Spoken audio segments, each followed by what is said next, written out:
tahun 2000, dikenalkan sejak tahun 2004. Pada waktu itu mungkin yang bawa dari BPP Spam ya, dari BPP Spam, dari mungkin juga dari USIT, dari IWOS juga mungkin ada kalau ada. Itu yang sebagai pilot project itu kalau tidak salah itu termasuk Kota Malang, Bogor itu kabupaten kota juga kalau nggak salah. Kalau yang di luar Jawa setahu saya Banjarmasin sama mungkin Intan Banjar mungkin saya juga lupa. Yang jelas ada beberapa PDAM yang dijadikan pilot project untuk membentuk zona air minum prima. Ini saya sedikit bercerita yang ada di PDAM. Nanti kan di PDAM juga pada waktu itu PDAM Kota Malang dipilih menjadi pilot project dalam zona air minum prima yang alhamdulillah sampai saat ini masih kita kembangkan di semua layanan kita sehingga nanti layanan kita bisa air siap minum. Gitu ya gambaran awalnya. Kemudian mengapa ZAM itu penting? Karena tadi saya jelaskan oleh Mas Ramdan ya terkait target nasional ya RPJMN dan SDGs 6 itu memang akses air minum itu sekarang sudah tidak hanya air minum saja tapi air minum yang aman untuk semua. Aman untuk semua. Berarti aman di sini sesuai dengan standar Permenkes nomor 2 tahun 2023 ya sekarang Permenkesnya sudah baru ya Bapak Ibu. Nanti PDAM-PDAM pakai Permenkes yang lama sekarang sudah pakai standar yang baru nomor 2 tahun 2023. Kemudian aman dari sisi aksesnya juga, aman dari sisi kualitas dan kontinuitasnya. Kemudian juga sebagai tantangan supaya nanti PDAM itu atau BUMD air minum tidak hanya menjaga kualitas di instalasi pengolahannya saja. Karena saya rasa teman-teman BUMD air minum ya untuk instalasi pengolahannya setelah keluar dari instalasi pengolahan pasti airnya sudah standar Permenkes. Ya, mungkin ada banyak beberapa parameter yang mungkin lebih sedikit atau di bawah sedikit dari standar, tapi sudah bisa dikatakan standar Permenkes. Tapi kenapa pada waktu sampai di pelanggan standar kualitasnya jadi turun? Nanti di jaringan distribusinya itu yang jadi ada problem di situ, ada gap di situ. Kenapa? Pada waktu keluar dari IPA sudah sesuai Permenkes, dicek di laboratorium internal maupun laboratorium eksternal sudah sesuai, tapi pada waktu hasil dari pengecekan di pelanggan itu kok ditemukan sisa klornya nol, kemudian kekeruannya mungkin naik dari standar. Kekeruannya kalau di Permenkes kan sekarang di bawah 3 kan, di bawah 3 NTU. Tiba-tiba di pelanggan kekeruannya bisa sampai 5, bisa sampai 6.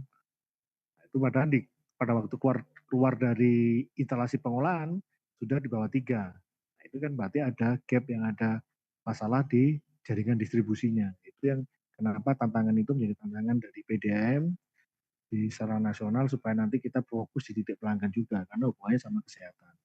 Kemudian kalau ZAM sendiri kalau dalam pengertiannya itu adalah zona dalam jaringan distribusi air minum di mana air dapat langsung diminum dari keran. Ya, karena memenuhi standar mutu secara kontinu. Berarti standar mutunya sudah sesuai Permenkes dan pengalir kontinu, hanya siap diminum langsung dari keran. Dalam jaringan distribusi air minum, berarti memang sudah dibentuk suatu zona. Hampir sama konsepnya seperti DMA, berarti ada suatu zona atau distrik meter area yang di situ sudah kita kendalikan, yang supaya nanti air yang kita distribusikan ke pelanggan sudah siap minum di keran. Nah, kerannya ini yang jadi tanggung jawab kita ya kalau di Kota Malang, betul kalau di Kota Malang yang jadi tanggung jawab kita ya keran yang dekat dengan meter air kita. Kalau di dalam rumah ada khawatir karena ada jenis pipanya atau mungkin ada apa gabung dengan tandon airnya pelanggan, gabung dengan sumurnya pelanggan. Nanti kita nggak jamin kondisi kontaminan yang ada di dalam instalasi bangunan rumah pipanya pelanggan, tapi kita bertanggung jawab di pipa yang ada dekat keran meter kita yang siap untuk diminum, yang kita juga cek kualitasnya seperti apa. Kemudian manfaatnya pasti menjadi peningkatan kepercayaan publik kalau air itu bisa langsung diminum, karena kan kita walaupun sekarang namanya rata-rata sudah jadi Perumda air minum ya, Perumda dan jadi Perseroda jadi PT, tapi kan tetap ada air minumnya ya. Nah, jadi nggak berubah menjadi air bersih atau nggak berubah menjadi air mandi istilahnya. Berarti kan tetap namanya air minum. Berarti memang meningkatkan kepercayaan publik Berarti supaya nanti masyarakat juga yakin dengan air kita, nanti bisa langsung diminum dan bisa meningkatkan pemakaian air di pelanggan kita. Kemudian mengurangi resiko penyakit berbasis air, ini juga hanya penyakit yang mungkin yang langsung seperti diare. Kalau berhubungan dengan kesehatan yang sekarang lagi gencarkan pemerintah terkait makanan bergizi gratis, saya rasa hampir semua PDAM yang kotanya sudah menjadi percontohan atau sudah mulai untuk menerapkan makanan bergizi gratis, salah satunya PDAM-nya juga harus siap memberikan akses air minumnya juga kan, untuk pada waktu di dapur umumnya atau seperti apa, untuk kebutuhan pemenuhan masalah makanan bergizi gratis. Dan juga kita semangatnya dari dulu di stunting. Jadi stunting ini hubungannya sama air juga. Kemudian menjadi branding positif dalam BUMD air minum juga. Jadi branding karena air kita air siap minum, konsentrasi di air perpipaan. Mungkin banyak teman-teman di BUMD air minum di Indonesia yang sudah yang fokusnya malah bukan di air perpipaan, air siap minum, tapi membuat air minum dalam kemasan. Itu sudah beda konsep lagi ya, karena kalau di SAM ini airnya air perpipaan aksesnya, bukan air minum dalam kemasan. Karena secara pengolahan, secara pengolahan dan secara sistem distribusinya sudah beda. Tapi ini juga tidak mengurangi dari teman-teman yang sudah menggunakan AMDK, itu nggak masalah, tapi ini kita concernnya kalau ZAM ini di air siap minum yang ada di jaringan perpipaan langsung melalui keran. Ya mungkin bisa kolaborasi dengan depo-depo air siulang yang menggunakan air bakunya dari air PDAM, mungkin seperti itu. Itu lebih pasnya di situ. Berarti AMDK-nya atau depo isi ulang menggunakan air bakunya untuk air bakunya dari PDAM. Kemudian terkait ZAM sendiri, pilar utama bangunan ZAM, ini ada beberapa pilar utama dalam kita dalam mengimplementasikan zona air minum prima atau ZAM. Yang pasti parameter dari sisi kualitas ya. Parameter kualitasnya sesuai dengan standar Permenkes nomor 2 tahun 2023, itu parameter wajib di sisi mikrobiologi, fisika, kimia. Ini mungkin ada beberapa yang sekarang jadi isu. Kalau mungkin di fisika ya, kekeruannya sudah turun ya, kekeruannya sekarang di bawah 3 NTU. Kalau dulu peraturan yang lama kalau nggak salah 5. Nanti sebagai tantangan juga sebagai rekomendasi PDAM, termasuk E. coli, tiba-tiba sisa klur di kalau dulu boleh 1 ppm, sekarang dibatasi 0,2 sampai 0,5 ppm kalau nggak salah. Sudah dibatasi itu. Kemudian kalau kimia, ini mungkin yang sebagai isu sekarang nitrat. Sama di Malang ini nitrat ini sama kalau di fisika kita TDS. TDS ini ada beberapa sumber mata air kita yang TDS-nya di kan batasnya kalau di Permenkes nomor 2 tahun 2003 itu 300, kita lebih dikit 321, 322, lebih dikit lah.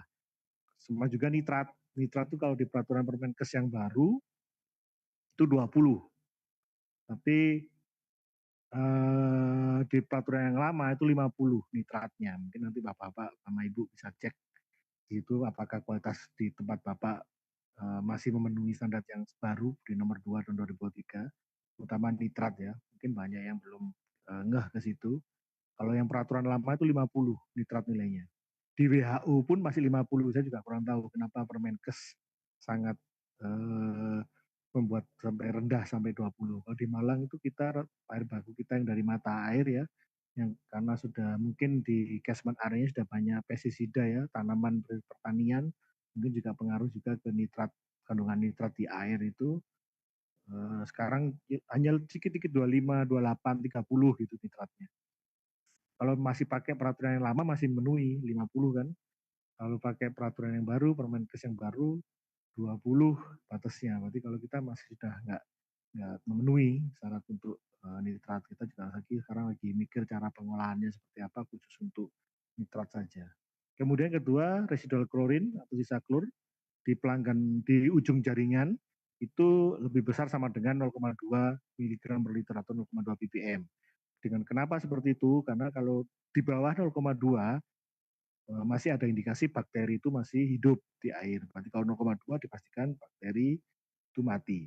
Jadi kita jaga sisa klur di pelanggan atau di jaringan pipa yang paling ujung minimal mencapai 0,2, lebih besar atau sama dengan 0,2 miligram per liter. Kemudian pemantauan berkala, ini bisa dengan teknologi, bisa dengan tem, atau dengan secara periodik menggunakan petugas ngecek ke lokasi, berapa sisa klornya, berapa pH-nya, berapa turbidity-nya, berapa suhunya, tekanan airnya berapa, itu bisa dipantau secara periodik terjadwal di semua titik-titik sampling atau titik acuan, atau diambil sampelnya, sampel airnya diambil untuk dilakukan pengecekan lengkap secara mikrobiologi, fisika, kimia dengan periode tertentu sesuai dengan aturan yang ada di Permenkes, dan jumlah titik sampling yang ada di Permenkes juga berapa titik sampling minimalnya dalam satu dengan jumlah pelanggan yang ada di Bapak atau Bapak Ibu di PDAM itu sudah ada aturan-aturannya, berapa sampelnya diambil, kita ngikuti itu aja, nanti dicek di lab secara lengkap dan sebagainya. Kemudian yang selanjutnya kita menjaga tekanan minimum minimal 0,7 bar di pelanggan paling ujung atau di pelanggan paling tinggi di jam puncak pemakaian kalau bisa. Kenapa? Ini hubungannya, kenapa kok dihubungkan sama tekanan? Dan ini hubungannya sama kualitas, ini kok dihubungkan dengan tekanan? Ya karena pasti di pipa kita itu, di pipa distribusi itu pasti ada bocor yang belum kita ketahuan. Kemudian pasti ada kegiatan-kegiatan yang berpotensi membuat kontaminasi, pasang baru, tapping pipa, pasang valve, perbaikan kebocoran, semua kegiatan yang berpotensi memberikan kontaminasi. Ya, kalau tekanan kita jaga 0,7 bar di jaringan pipa, pada waktu ada bocor pipa, pipa kita kan ada yang tertanam di dekat selokan, ada yang tertanam di mana-mana ya. Itu kalau tekanan di pipa kita kecil, pasti ada tekanan, ada kotoran yang masuk ke pipa kita lebih mudah karena tekanan pipa kita kecil, 0 mungkin ya, 0 atau 0,1 bisa masuk kotoran ke pipa yang dari lubang-lubang yang bocor tadi atau dari kegiatan-kegiatan yang operasional tadi. Jadi kita harus menjaga tekanan di pipa kita itu minimal plus minus 5,7 bar supaya nggak ada potensi kontaminasi dari luar. Kemudian layanan juga, hubungannya layanan harus 24 jam sisi aliran. Kenapa? Ya tadi kalau kita ngomong air aman, sistemnya harus kontinu. Kapanpun kita butuhkan, airnya ada, berarti benar-benar aman dan prima lah. Kalau kita ngomong air minum prima, kalau prima berarti kapanpun dibutuhkan, airnya ada. Kemudian hubungannya kalau dengan kualitas, kalau semakin sering di jaringan itu ada angin karena pipanya kosong, tekanannya nol, nah itu kan berarti ada potensi kontaminasi masuk ke situ. Apalagi kalau ada udara, kalau pipanya masih besi, itu bisa menyebabkan oksigen, bisa menyebabkan korosi, itu juga pasti akan membuat kualitas air kita di pelanggan jadi ada standar kimianya ada berkurang atau mungkin standar fisikanya juga jadi keruh dan sebagainya karena ada korosi-korosi yang ada dalam pipa. Dan mencegah backflow, ini hubungannya sama di sisi pelanggan Bapak Ibu. Karena kenapa sih di konstruksi sambungan rumah itu harus ada cek valve, itu hubungannya sama supaya nggak backflow. Kenapa nggak backflow? Hubungannya nggak hanya dengan meter air kita supaya nggak baca balik, tapi hubungannya sama kontaminasi dari instalasi dalam rumah pelanggan Bapak Ibu. Kita kan nggak tahu pelanggan itu punya sumur, kita nggak tahu pelanggan itu punya tandon tandon airnya nggak pernah dikuras, nggak pernah dibersihkan, kotor, keruh, pada waktu air kita mati, air tandonnya masuk ke pipa pelanggan, karena pipanya nggak ada cek valve, masuk ke pipa jaringan pipa kita. Jadi pipa kita terkontaminasi. Begitu juga pelanggan punya sumur. Sumurnya ada pengandung E. coli masuk ke pipa kita karena gabung instalasinya tidak ada cek valve. Ini mencegah backflow tadi. Kemudian selanjutnya kita harus memetakan area layanan menjadi zona terkontrol, hampir sama dengan NRW ya. Berarti kita bentuk distrik meter area supaya kita bisa mengontrol dari sisi kontinuitasnya, bisa mengontrol dari sisi kuantitas, dan juga pasti dari sisi kualitasnya. Nah, selanjutnya valve meter induk untuk memisahkan dan memonitor tiap zona, sama prosesnya persis dengan NRW dengan bentukan zona ya, DNA, ada valve-valve, ada katup-katup, ada meter induk, supaya kita bisa ngontrol juga di zona-zona tersebut. Kemudian adanya instruksi kerja, prosedur pengoperasian dalam instalasi pengolahan sendiri supaya instalasi pengolahannya benar-benar sesuai prosedur dan nanti menghasilkan air yang sesuai Permenkes. Sistem pengalirannya juga harus benar, jangan sampai cara sistem pengaliran perpompaan dan gravitasi salah, dalam pengalirannya harus ada prosedur yang benar supaya tidak menimbulkan kontaminasi. Kemudian flushing, nah ini kegiatan yang eh, rutin yang harus dilakukan di jaringan pipa distribusi. Kenapa? Yaitu tadi, karena kita di pipa distribusi itu banyak kegiatan yang berpotensi memberikan kontaminasi ke jaringan pipa kita, kualitas air kita. Pasti ada endapan-endapan yang ada di pipa kita yang harus rutin kita buang, endapan flushing untuk tadi untuk menjaga kualitas air kita setelah keluar dari IPA sampai ke pelanggan tetap kualitasnya kualitas air sesuai dengan Permenkes nomor 2 tahun 2003. Berarti flushing di hidran, di washout itu harus rutin dilakukan. Kita di Malang targetnya 1 bulan itu 750 titik flushing. 750 titik flushing per bulan targetnya. Itu rata-rata sekarang sudah hampir 2 bulan ini sudah lebih, sekitar 800, bahkan bulan lalu kita sampai 1000 titik kita flushing. Kalau kita ngomong, lah itu kan NRW, ya memang itu NRW, tapi itu harus kita lakukan. Kalau itu nggak kita lakukan, ya nanti komplain pelanggan terkait kualitas air juga akan meningkat. Hasil pengecekan kualitasnya juga semakin jelek, nggak memenuhi standar. Tapi kan itu masuk dalam tak bermeter, tak berkening. Ya, nggak apa-apa, resmi tapi nggak jadi rekening. Tapi kan bisa kita pantau berapa sekali titik flushingnya, apa yang harus dilakukan, berapa titik, satu titik kira-kira berapa menit waktunya, bisa kita asumsikan berapa kubik yang kita buang, itu nggak masalah. Itu harus kita lakukan. Kemudian pengendalian NRW juga, itu tadi hubungannya sama kebocoran, nanti kita semakin tinggi kebocoran fisik kita, itu potensi untuk kontaminasi ke pipa kita, ke air kualitas di distribusi semakin besar. Berarti kita harus menjaga tingkat NRW juga, terutama di kebocoran fisik. Berarti kita harus cepat merespon bila ada aduan pipa bocor, cepat perbaikan. Kemudian kalau ada indikasi debitnya naik tapi tekanan drop, berarti ada indikasi bocor, itu harus segera kita cari titik bocornya, karena semakin lama bocornya tidak kita ketemukan, ya nanti hubungannya semakin ada potensi kontaminasi di kualitas air yang ada di pipa tersebut. Kemudian audit, sama hubungannya kita harus ada audit internal maupun eksternal terkait menjaga konsistensi penerapan SAM. Ini salah satunya mungkin di Malang, kenapa masih mulai tahun 2024 sampai sekarang 2025 ini masih konsisten dan masih istiqomah menerapkan mengembangkan zona air minum prima, ya karena kita setiap tahun pasti ada audit internal, audit mutu internal itu yang biasanya leadernya dari SPI, nanti timnya bisa jadi berbagai bagian. Kemudian audit eksternal kita sudah menerapkan ISO 9001-2015 berbasis manajemen resiko, itu setiap tahun ada auditnya. Nah, audit mutu berarti mulai dari hulu sampai hilir pasti ditanyakan, mulai dari proses produksinya, laboratoriumnya, proses distribusinya sampai di pelanggan. Pasti ditanyakan konsistensinya untuk penerapan air minum primanya, zona air minum prima. Kemudian kita sudah bisa melabeli zona air siap minum itu sebagai branding kita di BUMD air minum. Kemudian harus tetap sosialisasi ke pelanggan. Karena masih sampai saat ini pun, walaupun kita di Malang udah berapa tahun, masih kebiasaan kalau air minum dari kran tuh air mentah bikin sakit perut dan sebagainya, itu masih sampai saat ini masih banyak kebiasaan itu belum bisa dihilangkan. Padahal di Kota Malang, kalau di Malang itu sekolah-sekolah sudah banyak masang anjungan air siap minum, Mbak. Keran-keran air siap minum, karena dia syaratnya kan sebagai pelanggan PDAM, langsung dia masang anjungan air siap minum di sekolahnya.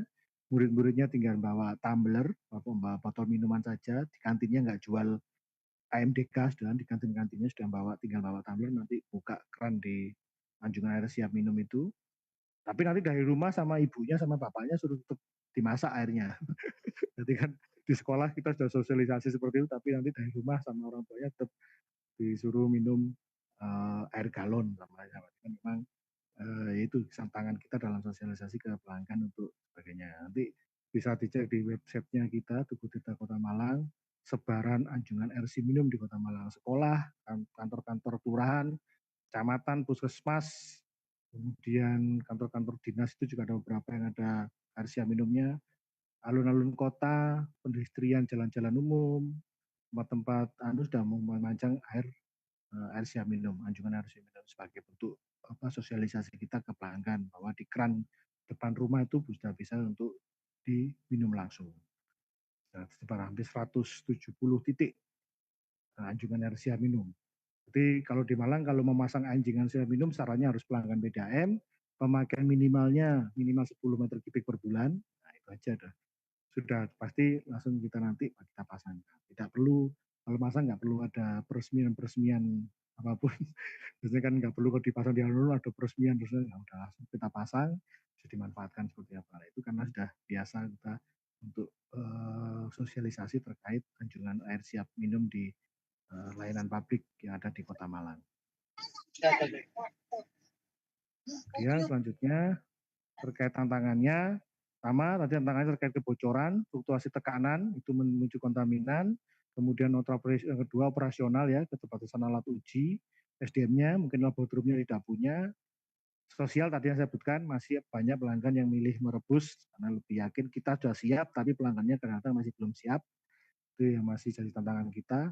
Kemudian regulasi standar nasional baku ya ini hubungannya tadi yang hubungan sama Permenkes yang baru dan sebagainya itu bikin PDAM jadi agak bingung kita kok berubah-berubah terkait aturan, terkait standar dan sebagainya tapi tidak ada solusi yang belum tidak ada aturan yang lebih pasti terkait standar air minum. Kemudian tips kuncinya dari lapangan yaitu kita sudah harus sama di Malang dulu memulainya dari zona kecil di satu kawasan perumahan yang sudah pengen 24 jam, pipanya cenderung masih baru, itu yang kita buat awal sebagai pilot project, kemudian kita kembangkan sampai sekarang hampir di 90% layanan kita sudah bisa kita nyatakan masuk zona air minum prima. Kemudian fokus ke peningkatan kualitas distribusi, bukan hanya di instasi pengolahan, tapi di distribusinya, karena tadi menjaga agar kualitas air yang keluar dari IPA tetap sama sampai ke pelanggan. Melibatkan pimpinan daerah dan media-media untuk membuat program, ini kita sosialisasinya berbagai media dan kita mengajak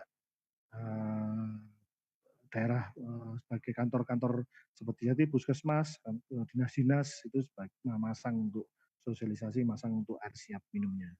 Kemudian gunakan uji minum langsung oleh toko publik, ya ini kita sering foto-foto kalau pejabat-pejabat publik yang ke Kota Malang pasti kita ada gerakan minum air dari keran seperti pada waktu Hari Air 2023 kalau nggak salah. Itu dari Kementerian Kesehatan kita bikinkan keran siap minum langsung minum bersama pada waktu Hari Air. Kemudian yang baru kemarin adalah Porprov Provinsi Jawa Timur, kita 20 titik di setiap event, setiap venue untuk event olahraga ada anjungan air siap minumnya. Itu juga masuk MURI juga. Karena pertama kali BUMD Air Minum yang menyediakan anjungan air siap minum di event olahraga daerah. Itu juga kita terapkan 20 titik, kita masang itu sebagai guna uji untuk kepercayaan publik lah, kepercayaan masyarakat bahwa air yang kita distribusikan siap minum di keran depan rumah dekat meteran. Kemudian kita integrasikan dengan program energi, mau nggak mau, apapun kegiatannya, kalau kita bocornya besar, energinya nggak dijaga, pasti akan berdampak ke layanan tekanan jadi kecil, kemudian kualitas air jadi jelek, kontinuitas airan jadi 24 jam. Berarti tetap kita harus integrasikan dengan program energi untuk menjaga efisiensi dan menjaga kontinuitas aliran, kuantitasnya dan menjaga kualitas air juga. Ini rekomendasi untuk BUMD, mungkin kalau mau menerapkan, prioritaskan ZAM sebagai branding layanan premium, kemudian berarti coba aja di perumahan-perumahan yang sudah bisa, tapi jangan sampai berhenti di pilot project, tapi terus dikembangkan di lainnya. Berarti nggak hanya perumahan-perumahan elit, tapi perumahan-perumahan biasa mungkin di daerah-daerah biasa juga harus terus dikembangkan. Kemudian kembangkan modul pelatihan, ini pada internal, operasional maupun di lab itu terus ada pelatihan karena karyawan pasti ada yang baru, perpindahan, ada mutasi dan sebagainya. Itu harus ada pelatihan-pelatihan terus dan juga ada refreshing untuk terkait operasional dan terkait pelatihan-pelatihan yang ada di laboratorium. Kemudian integrasikan zona air minum prima dengan rencana dalam Renbis Kalau udah masuk Renbis, kita pada waktu membuat nyusun RKP juga bisa, karena sudah ada dasarnya. Jadi mau mengembangkan zona air minum prima di mana selama 5 tahun ke depan bertahap, nanti bisa kita kembangkan di itu. Kalau nggak dimasukkan program, hanya sebagai cita-cita saja, tapi nggak tertuang dalam Renbis atau RKP, pasti nggak. Kemudian yang keempat, regulasi terkait MOU Dinas Kesehatan. Ini sama, Dinas Kesehatan kalau di Kota Malang rutin melakukan cek kualitas air di pelanggan-pelanggan, sampling. Nanti kalau ada yang tidak sesuai pasti menginformasikan ke kita. Baik, nanti kita juga ikut ngecek evaluasi kenapa di daerah sini standar itu tidak sesuai dengan Permenkes di pelanggan DDT. Mungkin itu yang bisa saya sampaikan. Saya harap teman-teman bisa saling diskusi sebelum nanti kita bisa lebih jauh lagi terkait ZAM. Berarti ZAM ini bukan hanya proyek teknis, tapi gerakan membangun kepercayaan air yang aman diminum dari keran adalah simbol kemajuan layanan BUMD air minum di Indonesia. Mungkin itu harapannya, apapun programnya, program NRW, program RPAM, program JIS, program teknologi, otomasi, dan sebagainya, pelanggan mintanya airnya di rumahnya itu lancar, kualitasnya bagus, dan kontinu. Nggak mau tahu itu ada NRW, nggak mau tahu sudah teknologi, nggak mau tahu sudah apapun, tapi pelanggan pasti maunya air minumnya prima di keran rumpan rumah.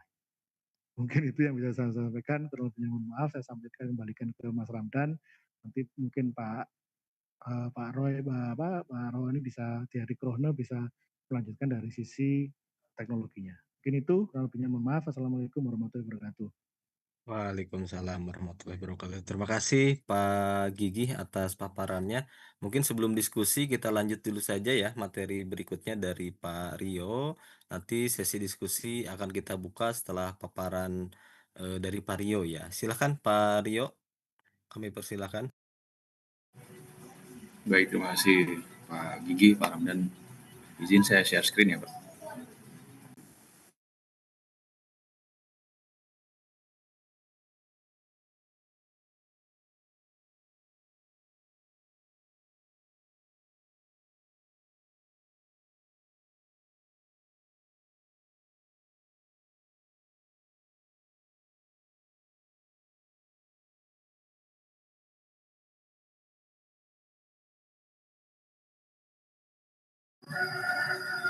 Pak sudah terlihat, Pak, presentasinya? Masih blank sih Pak. Masih blank. Nah, sudah Pak. Sudah. Oh, Silakan sudah. lanjut Pak. Ya. Ya, baik. Selamat siang Bapak Ibu semua dari Perumda. Terima kasih atas kesempatannya. Perkenalkan saya Rio. Saya dari PT Krohne Indonesia, Bapak Ibu. Oke. Ya, saya kebetulan sales engineer untuk water industry di Indonesia. Saya di Krohne sudah berjalan 6 tahun. Sebelumnya ini tahun kedua saya di Krohne sebagai sales untuk water industry. Jadi mohon maklum kalau ada kurang-kurang ya Bapak Ibu. Karena sebelumnya saya di Krohne, saya memulai karir di engineering. Saya sebelumnya di service manager. Dan di tahun 2024 direksi, kami ada pergantian direksi dan saya dipercaya untuk memegang kembali Krohne Water karena sebelumnya divisi water di Indonesia Krohne sempat tutup di tahun 2018 dan kembali dibuka di tahun 2024. Jadi ya salam kenal Bapak Ibu semua. Kalau mungkin sebelum-sebelumnya sudah pernah pakai Krohne, mungkin boleh diinfo nanti. Mungkin ada kendala di lapangan, mungkin saya bisa bantu karena background saya sebagai service di Krohne. Kemudian sebelum di Krohne, saya juga bekerja di water treatment kontraktor. Jadi ya sedikit banyak saya tahu mengenai proses water treatment dan wastewater treatment. Sehingga kalau ada apa yang bisa didiskusikan atau yang mau dikaryakan, mungkin kita bisa berbagi ya Bapak Ibu. Kita bisa sharing each other. Oke. Ini kantor kami ada di Jakarta Selatan di Cibis 9, di Tower Cibis 9. Ini ada di Cilandak. Jadi kalau Bapak Ibu mungkin ke Jakarta lewat tol ada gedung Trakindo, nah itu kami di gedung tersebut satu komplek dengan Trakindo. Kemudian ini struktur organisasinya, kami perusahaan yang cukup efisien di Indonesia. Kami PMA, kami perusahaan Jerman, jadi kami bekerja mungkin dengan tim yang efisien, dan kami juga bekerja sama dengan distributor perusahaan lokal di Indonesia. Jadi mengenai Krohne,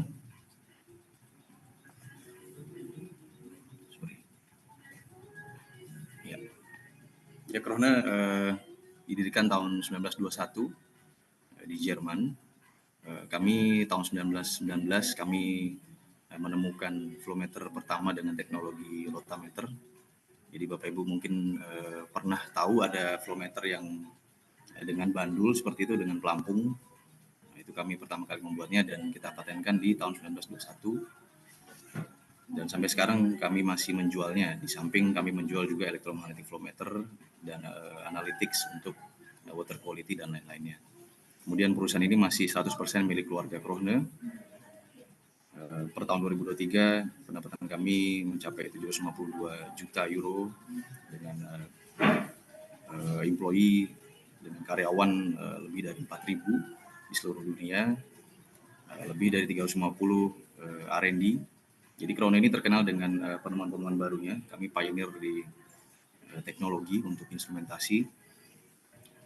Kemudian ada 15 pabrik di 10 negara dan ada lebih dari 100 local sales office di seluruh dunia termasuk di Indonesia. Kemudian berikut portfolio produk dan jasa yang bisa kami tawarkan. Jadi ada produk, nanti produk kita lihat apa saja, ada solution juga. Jadi kita tidak hanya menawarkan produk, kami adalah one stop solution untuk industri water maupun industri lainnya. Kemudian ada juga services. Nah, sebelumnya saya di divisi services dan sekarang saya dipindah ke produk dan solution.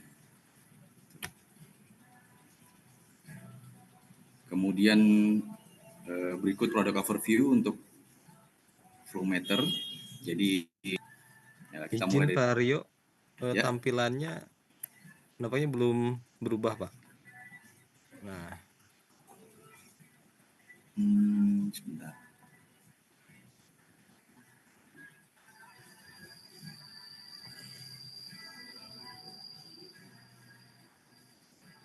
Tampilannya masih blank gitu ya Pak Ramdan ya? enggak, tadi belum berubah slide-nya, Pak. Oh, sebentar saya coba entire screen aja ya.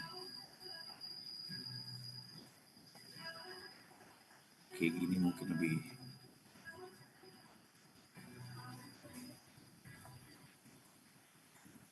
Sudah berubah Pak Ramdan? Ya, silakan Pak. Ya, mohon maaf Bapak Ibu, kami agak awam dengan Zoom, kami biasa menggunakan Teams meeting, jadi mohon maaf kalau ada kesalahan teknis. Jadi berikut produk overview untuk flowmeter. Mungkin di PDAM banyak juga ya memakai electromagnetic flowmeter. Kami salah satunya juga pioneer di electromagnetic flowmeter dengan akurasi dan dikenal dengan kehandalannya, keawetannya. Kemudian jika pipa Bapak Ibu itu terkendala untuk pemasangan electromagnetic flowmeter, bisa juga memasang ultrasonic lamp on seperti ini, jadi tidak perlu memotong pipa, jadi tinggal dipasang aja, tinggal ditempel di atas pipa, di permukaan pipa, juga bisa membaca flow dengan akurat. Kemudian di samping dua teknologi tersebut, ini mungkin di PDAM belum banyak dipakai, ini Coriolis flowmeter, ini flowmeter dengan akurasi tertinggi di dunia saat ini, 0,05%. Sedangkan kalau magnetic flowmeter dan clamp on itu biasanya di 0,5 sampai 0,2%. Kemudian ini untuk diproduksi mungkin biasa dipakai. Ini adalah flowmeter pertama kami yang sampai saat ini kami masih produksi. Jadi non flow meter analog berbasis pelampung seperti itu. Flow meter ini selain pembacaannya, walaupun pembacaan analog, flow meter ini bisa ditarik output juga untuk ke PLC dan SCADA. Kemudian ya flow meter lainnya seperti insertion, ada orifice, juga ada vortex untuk gas dan ultrasonic gas. Jadi produk kami cukup lengkap untuk flow meter. Kemudian ada level transmitter. Di level transmitter ini ada yang konvensional hingga yang paling canggih ya saat ini. Yang konvensional ini ada model magnetic level gauge seperti ini. Ini biasanya diletakkan atau diinstal di tangki reservoir. Ini untuk memantau ketinggian air di cadangan reservoir. Ini juga walaupun jadi semua produk itu walaupun analog seperti ini ya, pembacaannya berdasarkan pelampung, ini juga bisa ditarik datanya ke PLC maupun ke SCADA. Kemudian yang paling canggih mungkin ini Bapak Ibu untuk radar. Jadi radar ini selain untuk membaca ketinggian air, radar ini juga bisa untuk membaca flow, untuk membaca debit. Jadi untuk misalnya untuk intake dari sungai atau dari danau gitu ya, itu untuk intake ke dalam IPA itu biasanya kan pakai sungai atau gutter itu bisa dibaca ketinggiannya dan di-convert ke flow. Oke, next. Tadi Pak Gigi juga beberapa kali mention tentang pressure management untuk NRW. Kami juga pressure transmitter kami juga lengkap. Di pressure transmitter ini kami menggunakan teknologi membran dengan akurasinya cukup tinggi 0,05%. Kemudian pressure ini selain untuk membaca tekanan pada pipa maupun tangki, pressure ini juga bisa untuk membaca flow. Jadi bisa digunakan sebagai insertion maupun orifice. Juga bisa untuk differential pressure untuk membaca level dari tangki. Dan untuk pressure transmitter ini sudah cukup enak Bapak Ibu penggunaannya. Jadi sudah bisa connect ke Bluetooth untuk ke HP masing-masing user. Sehingga kalau ada permasalahan itu tinggal di-scan apa saja nanti misalnya ada sensor yang rusak atau komponen yang rusak itu akan reportnya akan muncul di HP dari user. Kemudian ada temperatur. Mungkin temperatur belum banyak dipakai di PDAM di pengolahan. Namun di Krohne kami mungkin ke depannya bisa share sebenarnya pentingnya temperatur kontrol untuk air. Jadi yang pertama mungkin kalau untuk NRW temperatur ini juga bisa menentukan temperatur bersama pressure itu bisa menentukan titik kebocoran. Kemudian untuk ZAM sendiri temperatur ini berperan penting untuk mengoreksi nilai pH. Jadi nilai klorin. Jadi klorin meter itu biasanya dikoreksi oleh pH dan temperatur. Oke. Selanjutnya ini analytics. Ini water quality yang biasa kita kenal sebagai water quality. Kami juga cukup lengkap produk variannya. Tadi untuk menunjang juga tadi ya parameter-parameter yang disyaratkan oleh Permenkes 2023 ada pH, ada ORP, ada conductivity, ada TSS suspended solid, ada turbidity dan lain-lain. Jadi tadi saya menangkap beberapa izin Pak Gigi, tadi saya menangkap beberapa permasalahan yang common di ZAM itu. Jadi kenapa air yang sudah bersih dari IPA itu saat didistribusikan itu tercemar kembali. Ya, kami juga setuju kebocoran juga ambil andil juga di situ untuk kontaminasi dari sedimen di luarnya maupun juga biasanya ekses dari zat logam maupun kalsium. Jadi biasanya kalau air itu masih mengandung besi maupun kalsium itu saat didistribusikan dia akan membentuk scaling dalam pipa yang mana itu menjadi pengeruh kembali saat bertemu dengan klorin. Maka di sini kami juga ada klorin meter. Klorin meter ini bisa diletakkan di zona-zona tadi ya. Jadi zona-zona ini akan dikontrol oleh klorin, pH dan temperaturnya sehingga kontrol klorin itu nanti bisa diintegrasikan dengan data logger dan diintegrasikan dengan dosing pump di pengolahannya. Jadi klorinnya itu yang didistribusikan fungsinya tetap sebagai disinfektan, bukan sebagai oksidator. Jadi klorin ini Bapak Ibu selain untuk disinfektan, untuk membunuh bakteri dan virus, klorin ini juga berfungsi sebagai oksidator. Jadi kalau masih ada kandungan logam di dalam air, klorin itu akan mengoksidasi kandungan logam tersebut dan akan kembali menjadi suspended solid. Jadi akan menjadi material yang tidak larut di dalam air. Nah itu yang kenapa mungkin ya pengguna air PDAM itu mengeluhkan kok airnya kotor kembali ya setelah sampai di pelanggan seperti itu. Kemudian selain pemantauan klorin, pH dan temperatur, kami juga ada turbidity meter inline. Ini juga penting sehingga air yang masuk ke dalam zona pelanggan itu kekeruhan itu terjaga, sehingga kalau ada kekeruhannya itu lolos sampai ke pelanggan, sebelum sampai ke pelanggan pasti sensor ini sudah memberikan alarm ke SCADA maupun ke PLC dari PDAM. Kemudian tadi juga disinggung terkait nitrat sebagai yang menjadi satu dalam TDS. Jadi TDS itu memang total dissolved solid ya. Jadi TDS ini kan ibaratnya jumlah mineral yang di dalam airnya itu seberapa besar. Nah itu juga menjadi masalah mungkin kalau raw water Bapak Ibu itu memang jumlah mineral yang di raw water itu sudah tinggi. Nah tanpa ada pengolahan untuk menurunkan mineralnya memang akan sulit juga untuk mengontrol nitrat tersebut. Mungkin kalau dari pengalaman saya di luar Krone sebelumnya, water treatment kontraktor itu untuk menurunkan mineral, jumlah TDS maupun conductivity ya. Kalau di Krone itu dibaca sebagai conductivity, itu bisa menggunakan beberapa metode, salah satunya ion exchanger, menggunakan resin, maupun desalination, maupun reverse osmosis. Gitu. Oke, kita next dulu. Produk selanjutnya ada Smart Flow Control. Ini adalah ini produk baru kami 2020 kami rilis. Jadi ini adalah 4-in-1 device. Ini adalah globe valve untuk mengontrol flow dan pressure. Kemudian di dalamnya juga ada flow meternya, ada pressure dan ada temperatur. Jadi valve, flow, pressure dan temperatur menjadi satu device. Oke. Selanjutnya ada data logger. Data logger ini baru tahun lalu kami rilis, dan ini sejujurnya belum masuk di Indonesia karena kami masih ada izin yang belum selesai untuk Kementerian Komunikasi ya, untuk SDPPI atau Postel.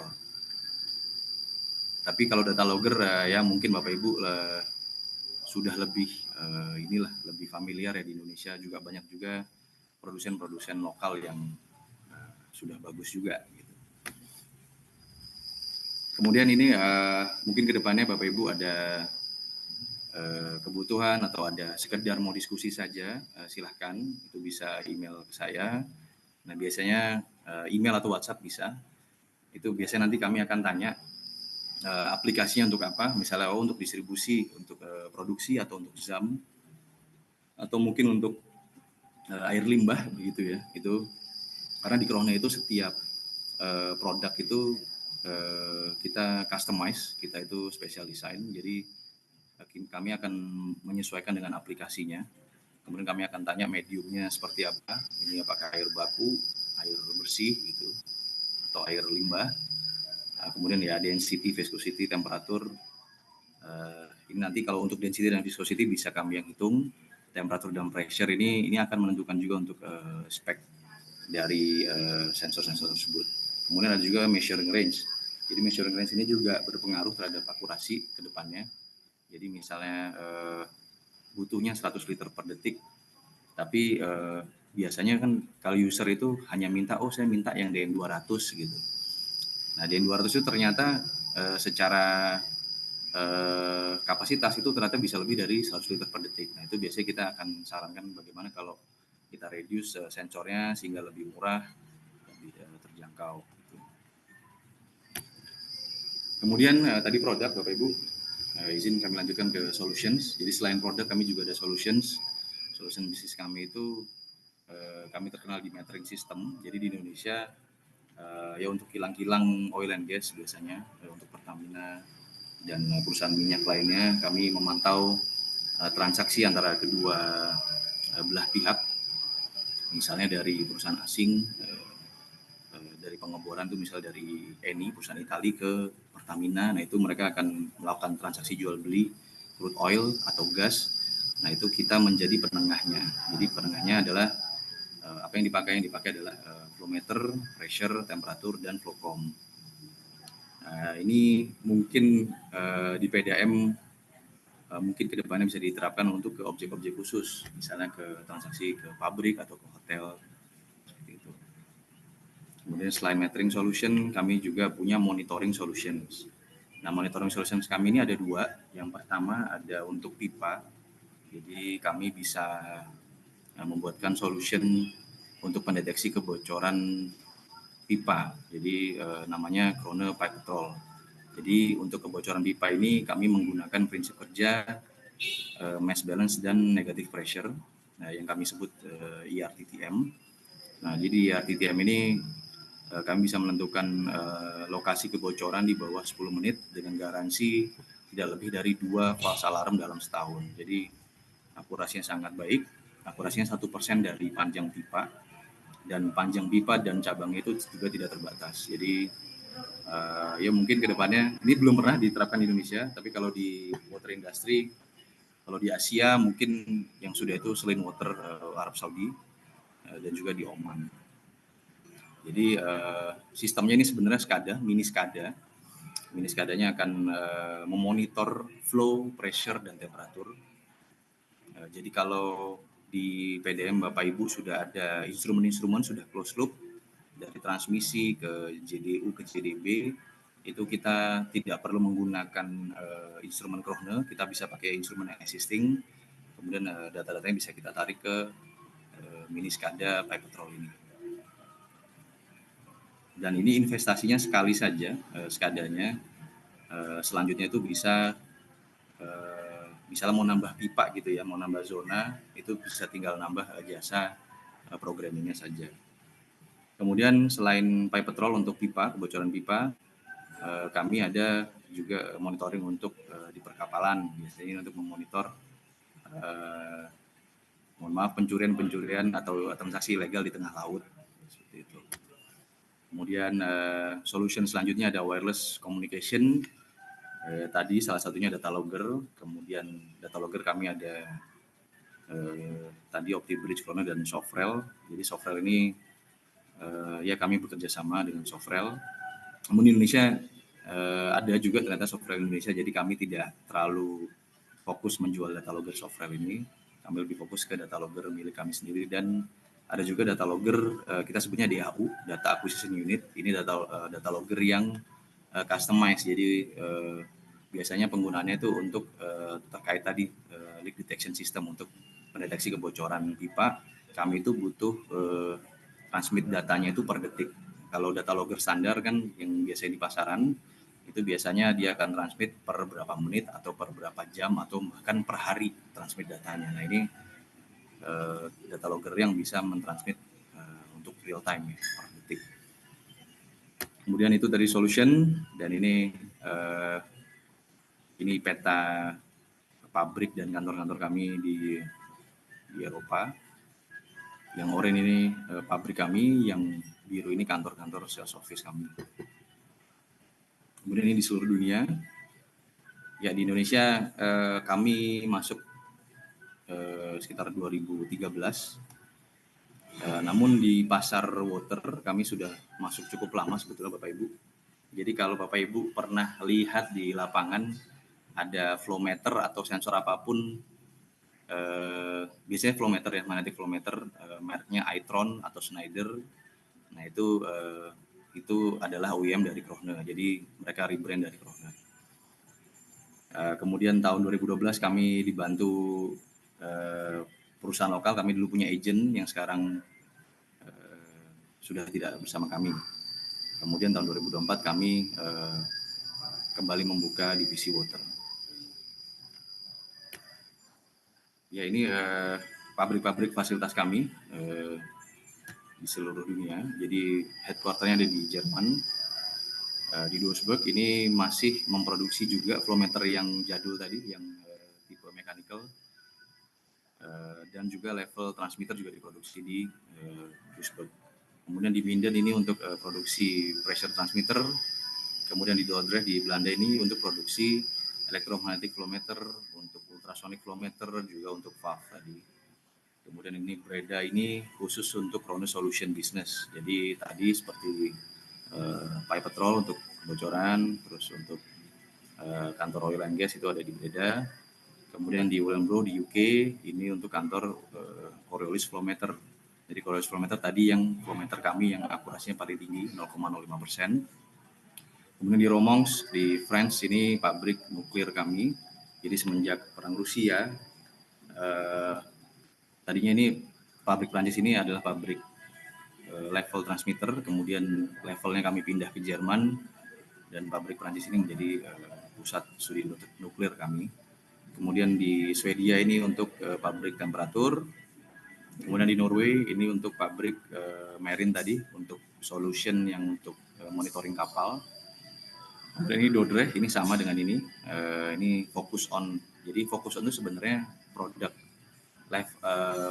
valve kami. Kami itu mengakuisisi perusahaan namanya Samson. Jadi perusahaan Samson itu kami akuisisi dan kami mengembangkan valve bersama di pabrik di Belanda ini.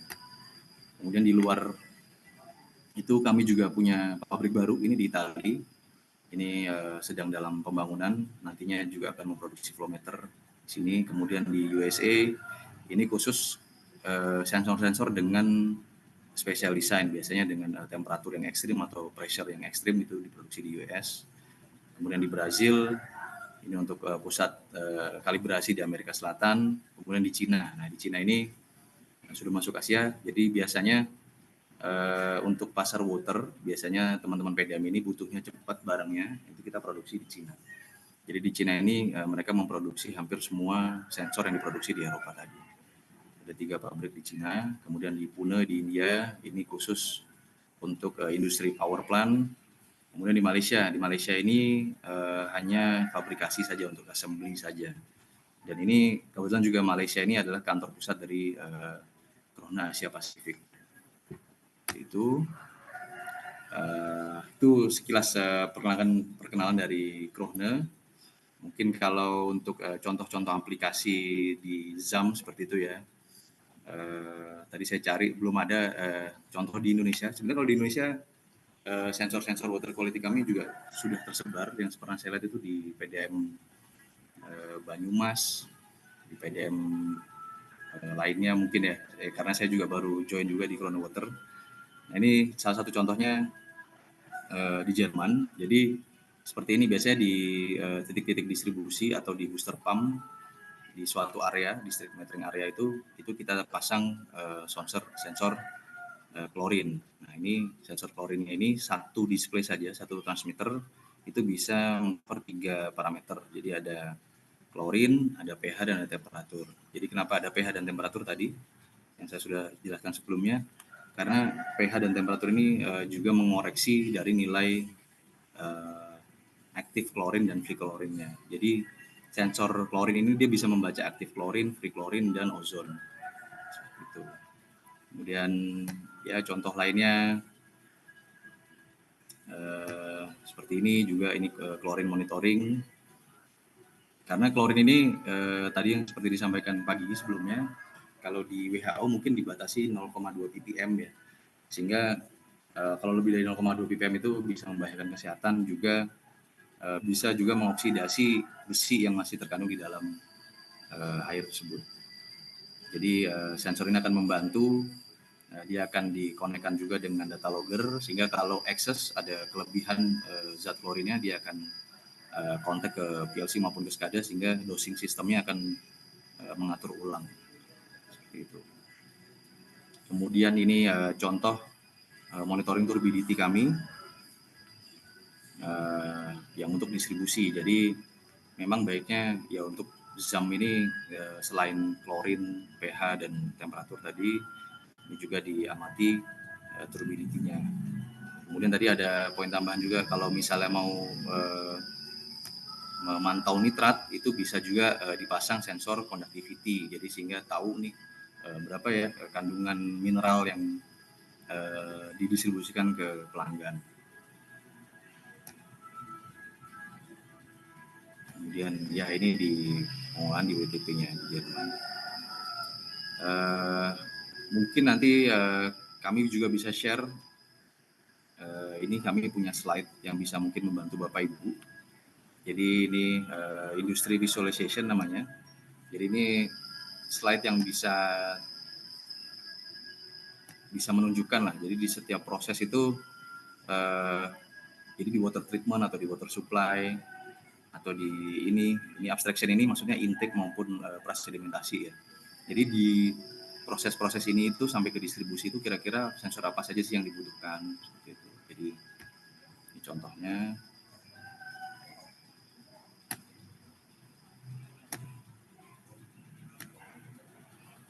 Nah ini jadi mungkin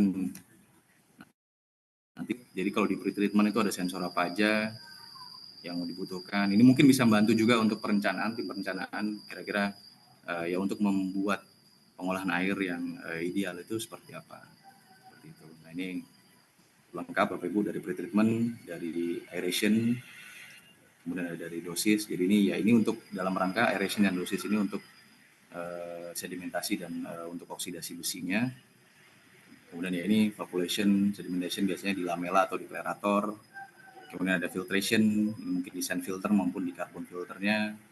Nah tadi yang saya bilang Bapak Ibu untuk mengontrol mineral, untuk menekan TDS ya, untuk memenuhi persyaratan Permenkes itu mungkin bisa dipasang ini sistem desalination atau softening. Nah softening ini untuk menghilangkan kandungan kalsium dan magnesium. Kemudian ya sehingga keluar dari sini itu TDS-nya bisa dikontrol termasuk nitratnya. Kemudian kotoran-kotoran yang biasanya bergerak di dalam pipa itu akibat dari kalsium magnesium itu bisa dihilangkan di softening. Kemudian ini yang terakhir ada klorinasi sebelum didistribusikan. Jadi nanti tinggal diklik. Nah kalau diklik nanti dia langsung masuk ke proses tersebut. Nanti misalnya contohnya klorinnya pakai apa? Pakai gas atau pakai bleaching. Biasanya kalau di PDM biasanya pakai gas ya. Tinggal diklik. Nah, kira-kira nanti butuh sensor apa aja itu nanti di sini ada. Jadi mungkin bisa membantu harapannya ke depan. Mungkin sekian dari saya. Kalau ada yang ingin ditanyakan mungkin nanti kami serahkan kembali ke Pak Ramdan. Ya, terima kasih. Assalamualaikum warahmatullahi wabarakatuh. Waalaikumsalam warahmatullahi wabarakatuh. Baik, terima kasih Pak Rio atas paparannya, sangat menarik sekali. Pak Gigi masih join? Aman, Hadir? masih Aman. hadir, masih hadir. Ya, silakan Bapak Ibu barangkali ada yang ingin ditanyakan gitu ya. Boleh raise hand. Eh, bisa bertanya langsung ya. Dong ya, Sebelum bisa juga nanti di kolom chat, tapi prioritaskan mungkin silakan yang ingin bertanya langsung, kita diskusi ya kaitannya bagaimana sih membangun zona air minum prima ini gitu ya. Nah mungkin sebelum ke yang lain nih Pak Gigi, saya juga ingin bertanya nih Pak Gigi di benak teman-teman kita gitu ya. Nah tadi Pak Gigi menyampaikan gitu ya bahwa memang zona air minum prima ini tidak bisa berdiri sendiri. Jadi memang harus simultan dengan adanya pengendalian atau penurunan NRW lah gitu ya. Nah, kira-kira nih ketika ingin membuat area atau program ZAM ini gitu ya, mana nih yang sebenarnya harus duluan gitu ya? Apakah NRW-nya diturunkan dulu gitu ya? Atau bisa multi ini gitu ya, sebenarnya bisa simultan gitu ya antara ya pasang dulu aja sambil misalkan NRW-nya diturunkan. Nah, karena kalau saya perhatikan dari hasil diskusi awal gitu ya, memang ZAM ini adalah tingkat tertinggi untuk pelayanan kita gitu ya. Kalau misalnya NR-nya sudah rendah, pelayanannya baik, 3K yang terpenuhi, pasti gitu ya, air tersebut, bisa dikatakan aman gitu ya. Nah kira-kira Pak Gigi, sebelum ke pertanyaan Hmm, yang lain dari yang lain, bisa mungkin, mengasih, insight gitu ya, hmm. kira-kira seperti apa nih tipsnya? Ya, terima kasih sih Mas Ramdan. Memang tadi kan karena hubungannya sama NRW, berarti kalau nunggu NRW-nya turun itu juga juga apa menjadi istilahnya menjadi satu apa ya satu kendala jadi nggak jalan-jalan. Tapi memang sebaiknya tadi simultan saja. Saya kan mesti teman-teman PDN kan sudah punya area-area mana yang mungkin tingkat kehilangan airnya rendah lah, tingkat airnya rendah, atau mungkin di situ histori perbaikan kebocorannya kecil sedikit lah. Nggak ada pelaporan kebocoran yang sangat banyak di daerah situ.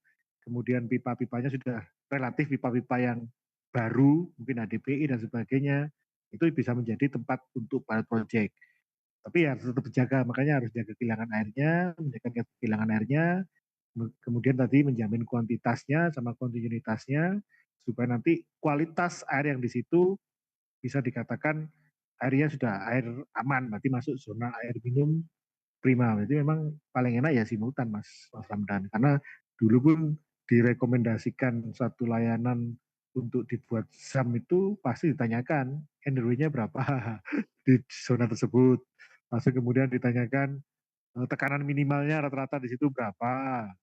Nanti nggak sesuai itu semua rata-rata ya kita kalau mau mencoba di situ nanti kan kita harus memperbaiki zonanya tersebut baru nanti bisa dinyatakan menjadi tempat untuk pilot project untuk air minum prima. Mungkin gitu sih Mas Ramdan.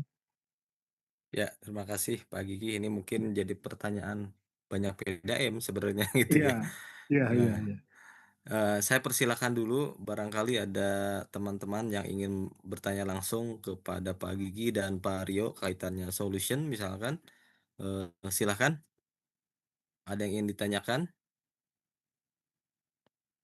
Yang di chat itu mungkin bisa tanya langsung.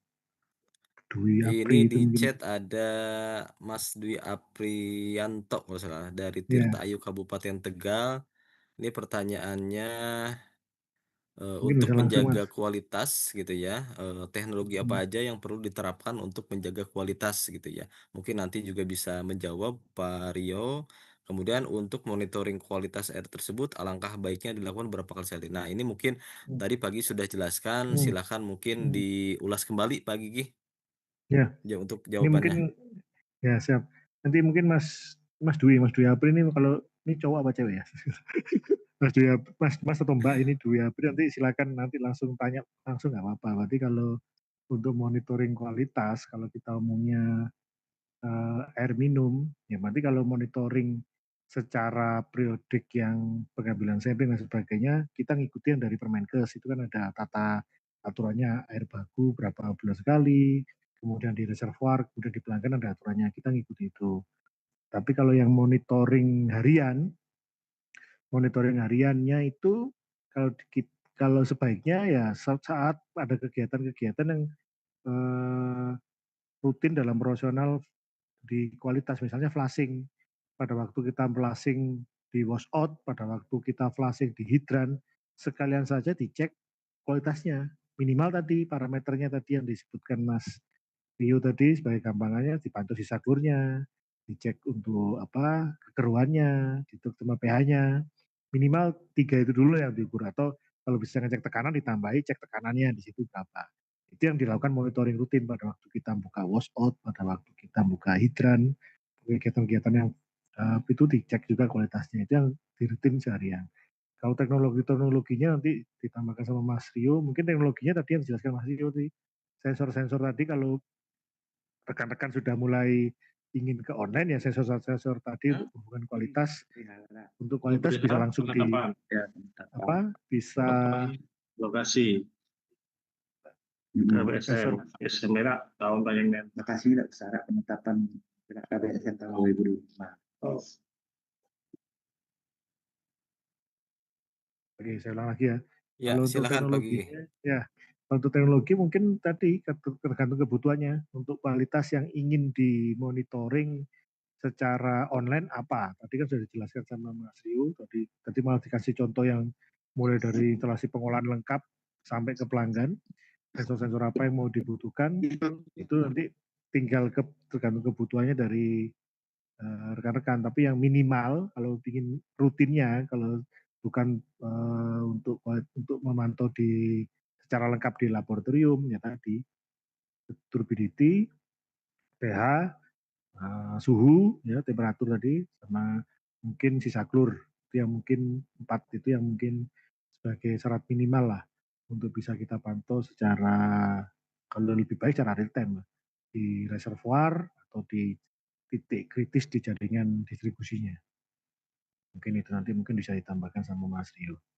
Kalau bisa nanti langsung tanya aja. Mungkin dari Tirta Ayu, dari Dwi Apri bisa langsung ada tanggapan, silakan langsung ngomong Ya, langsung. silahkan. Mungkin Pak Aryo juga bisa menambahkan. Silahkan. Ya, izin Pak, terima kasih Pak Ramdan, Pak Gigi. Ini Pak Dwi ya dari Tirta Ayu. Jadi mungkin kalau contohnya seperti apa ya parameter yang perlu dikontrol gitu ya. Yaitu tadi kalau yang biasa umum di ZAM itu di PDAM itu memang kan turbidity, sisa klor, kemudian pH dan temperatur. Nah, pH dan temperatur ini sebenarnya data pendukung untuk akurasi dari sisa klornya gitu ya. Nah, kemudian kalau boleh saran, tadi juga ada kaitannya dengan NRW. Kalau ada kebocoran itu biasanya ada kontaminasi dari sedimen atau dari zat di luar ini ya, di luar pipa atau oksidasi dari pipa. Nah, itu bisa juga ditambahkan sensor conductivity. Nah, di Krohne itu tadi, jadi satu transmitter itu dia bisa meng-cover 3 parameter. Jadi tinggal di custom aja mau parameter apa nih yang mau dibaca gitu. Nah, ini mungkin saya izin mau share contohnya itu kenapa saya setuju sekali itu sama Pak Gigi, kenapa harus wash out sering gitu ya, periodik. Nah, itu karena memang kalau nggak di wash out itu tampilannya seperti ini mungkin kalau pernah buka pipa ya.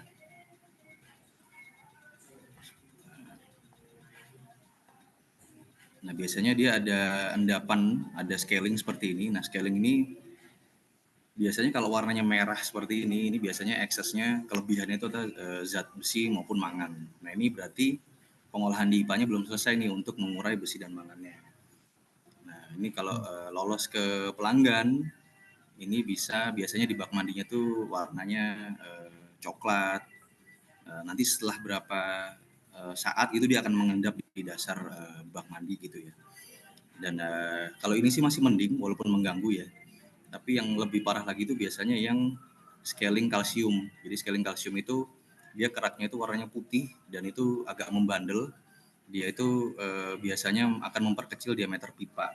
Nah, itu kaitannya nanti malah ke kuantitas airnya, distribusinya malah nanti akan terhambat. Kemudian pressure dropnya akan tinggi gitu. Juga bisa kedepannya bisa merusak pipa menjadi kebocoran. Nah, itu kenapa kami setuju adanya upaya cleaning. Jadi cleaning itu sebenarnya kalau di water treatment menggunakan chemical ya Bapak Ibu, idealnya. Cuma kalau untuk di PDAM untuk distribusi kan memang susah kalau pakai chemical cleaning karena kebutuhannya banyak pasti volumetriknya. Nah, itu mungkin salah satu yang bisa dilakukan yaitu tadi flushing secara berkala. Nah, mungkin kedepannya kalau sudah ada sensor inline itu tadi ada turbidity-nya, ada sisa klornya, ada conductivity-nya. Nah, itu bisa ditentukan nanti begitu dia trennya bisa ditentukan gitu. Jadi begitu trennya misalnya per 1 bulan nih dia turbidity-nya naik lagi, conductivity-nya naik, terus sisa klornya menjadi sedikit. Nah, itu menjadi ekspresi dari parameternya itu menjadi ekspresi terhadap proses Bapak Ibu. Jadi kalau sisa klornya itu yang didosing misalnya targetnya itu sampai ke pelanggan 0,2 atau 0,5 kok jadi hilang ya gitu, itu mungkin dia banyak teroksidasi saat pendistribusian. Nah, itu bisa dilakukan wash out tadi. Mungkin seperti itu. Kalau ada pertanyaan lanjutan silakan Bapak Ibu. kembali ke Pak Ramdan ya Pak. Terima kasih. Ya, baik. Terima kasih jawabannya Pak Gigi, Pak Rio.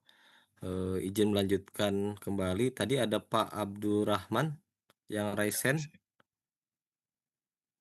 Bisa diulang Pak Abdurrahman Sukri? Mungkin bisa bertanya Pak, silahkan.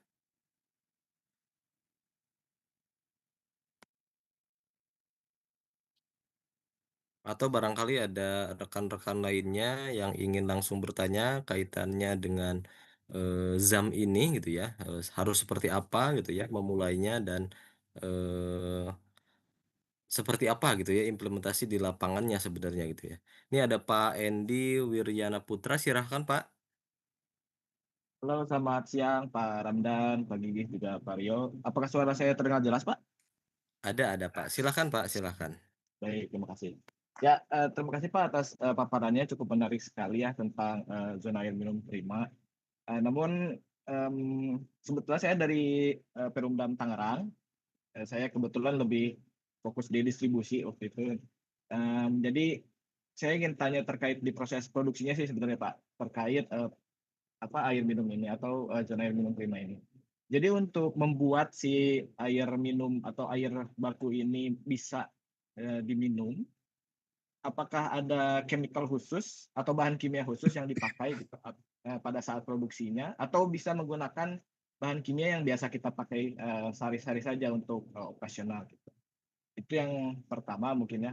Yang kedua, di sisi distribusinya, seperti yang kita tahu Pak, bahwa PDAM ini kan perusahaan yang mungkin sudah ada dari zaman dulu gitu ya, katakan zaman Belanda misalkan gitu.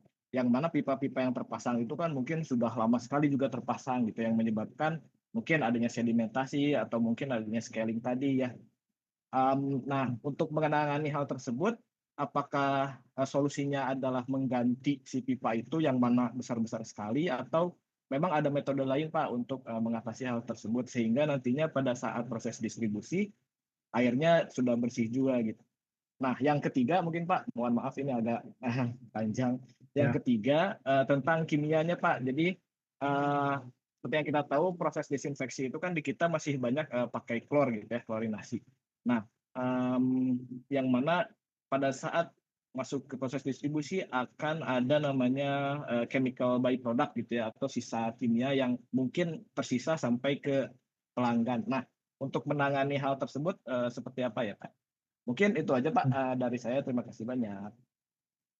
Baik, terima kasih Pak pertanyaannya. Mungkin bisa langsung dijawab Pak Gigi dan Pak Rio, silahkan. Pak Gigi dulu mungkin, silahkan Pak. Ya, terima kasih Mas Endi dari Tangerang ya. Jadi tadi mungkin saya coba jawab sih dari diskusi dari Mas Endi tadi terkait tadi yang di instalasi pengolahan. Kalau nanti di instalasi pengolahan terkait kebutuhan bahan kimia seperti apa, yang pasti kebutuhan bahan kimianya nanti tujuannya supaya nanti bisa mengolah air bakunya dari misalnya dari tempatnya Mas Endi dari Tangerang seperti apa, air bakunya kondisinya seperti apa, langsung kemudian pembuatan bahan kimianya ya sesuai dengan standar yang ada. Yang penting yang pada waktu keluar dari instalasi pengolahan ya, itu sudah sesuai dengan standar air minum yang di Permenkes nomor 2 tahun 2023. Jadi nanti untuk efisiensi pemberian bahan kimia, kemudian monitor kontrolnya bahan kimianya nanti mungkin Mas Rio bisa menjelaskan dari sisi teknologinya dari Kron. Tapi intinya di instalasi pengolahan tersebut pada waktu keluar dari pengolahan itu sudah sesuai dengan Permenkes nomor 2 tahun 2003 terkait air minum. Itu memang berarti nanti ada kebutuhannya seperti apa, itu nanti tergantung kondisi air baku nanti yang akan ada istilah jartes kan biasanya kan diproduksi kan ada istilah jartes nanti pada waktu itu pembuangan kembalinya seperti apa. Kemudian kalau di sistem distribusi terkait gimana supaya nanti karena kondisi pipa yaitu peninggalan sudah lama sama di Kota Malang juga pipa-pipanya juga pipa-pipa Belanda maupun di PDM lain juga masih ada juga usia pipanya sudah lama-lama yaitu karena usia pipa kita sudah banyak yang lama ya sudah banyak yang lama berarti kan potensi bocornya juga semakin besar potensi kerusakan dan endapannya ada banyak nah, itu saat ini yang tindakan pengendalian yang bisa kita lakukan ya selain merehabilitasi pipa Tapi kalau kita nggak bisa rehabilitasi pipa secara masif dan keseluruhan, nanti PDN-nya bisa tutup kalau nanti secara masif dan keseluruhan. Nanti memang bertahap sesuai dengan prioritas pipa-pipa mana yang nanti akan dilakukan rehabilitasi. Jadi program itu harus tetap ada setiap tahun. Program rehabilitasi pipa itu seharusnya tetap ada setiap tahun. Kemudian tindakan pengendalian selanjutnya ya kita harus itu mau nggak mau kita flushing tadi. Kita flushing tadi, membuang endapan-endapan yang ada di pipa itu secara rutin melalui washout, melalui hidran dan sebagainya. Atau mungkin kalau di Malang itu ada istilahnya kita punya pipa ya, lebih murah daripada hidran ya. Itu juga lumayan efektif. Kita ada pipa yang kita sadel aja, kita naikkan ke atas.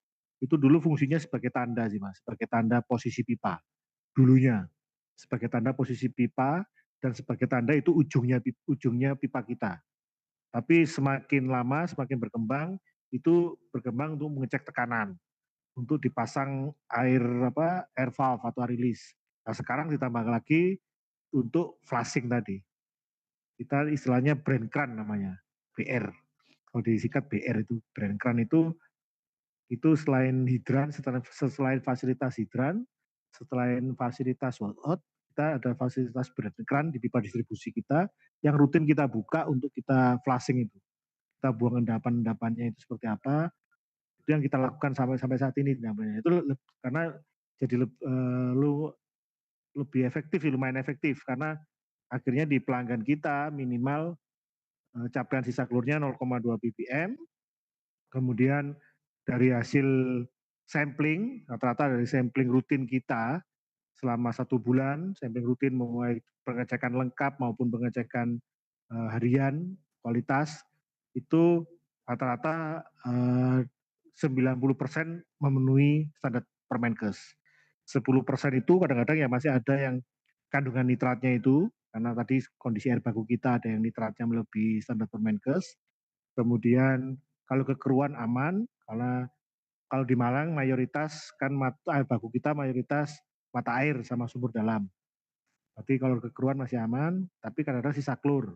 Sisa klurnya yang nggak memenuhi syarat itu sisa klurnya nggak memenuhi. Berarti ada yang cuma 0,1, bahkan ada yang 0.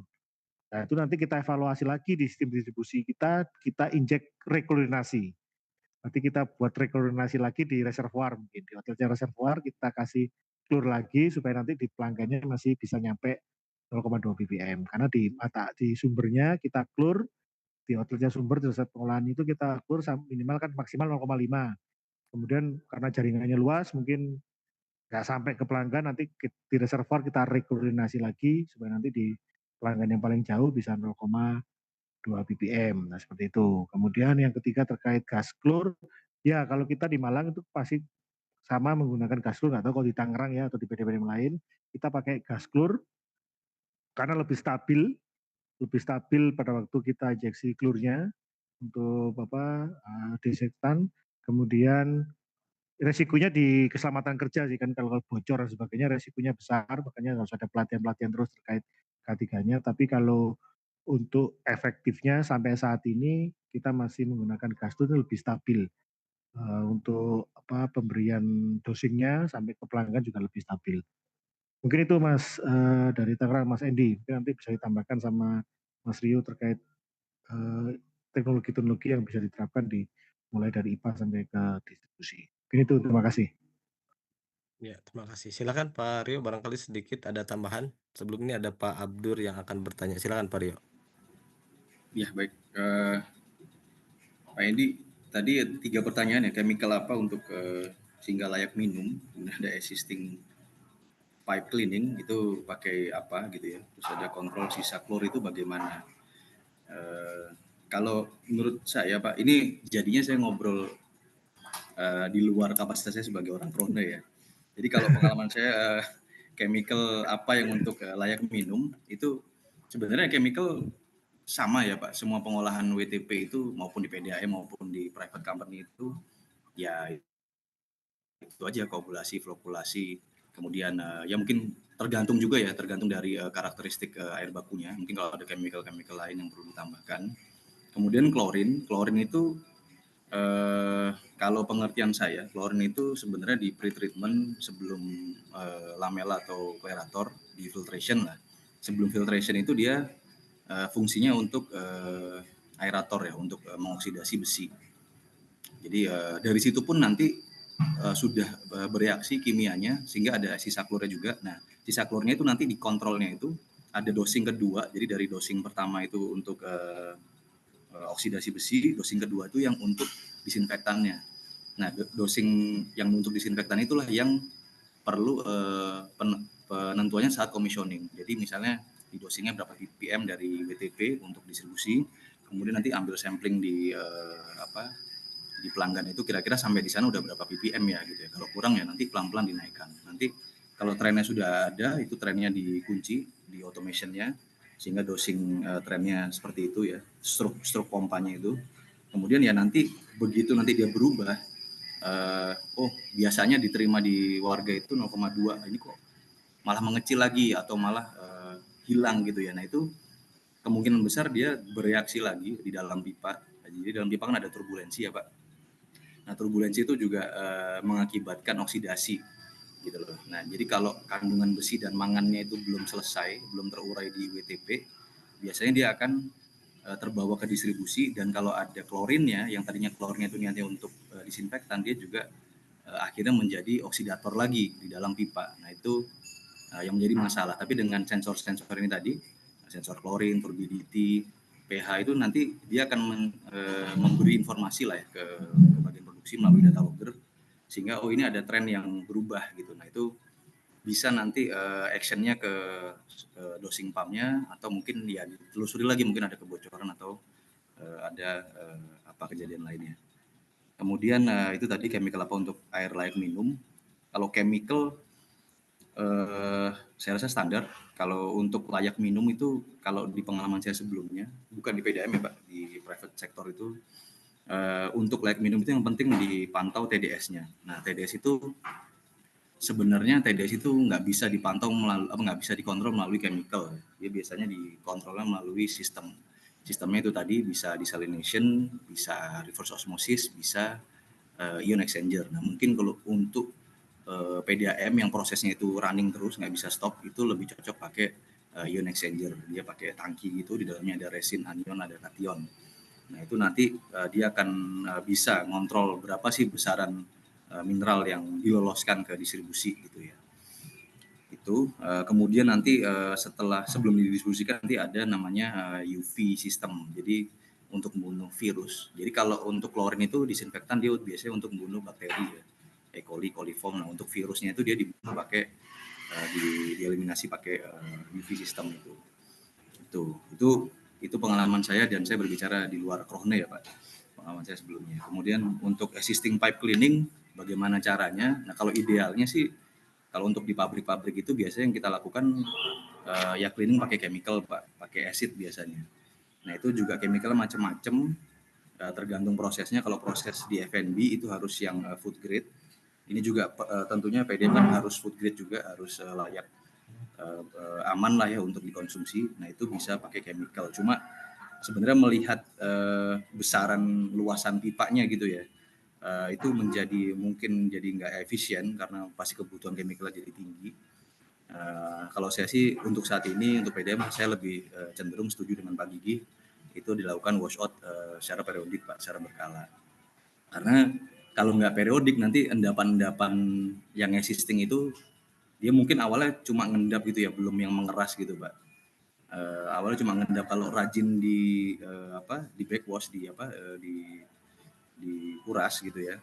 Nah itu dia akan keluar gitu kan. Tapi kalau udah lama gitu di dalam pipa, dia mengendap di situ, nempel di situ, terus terasosiasi sama kalsium, magnesium, nanti dia akan mengeras. Nah itu yang akhirnya malah jadi harus ganti pipa. Nah kayak gitu. Jadi untuk menanggulanginya seperti itu, saya setuju ke wash out ya Pak.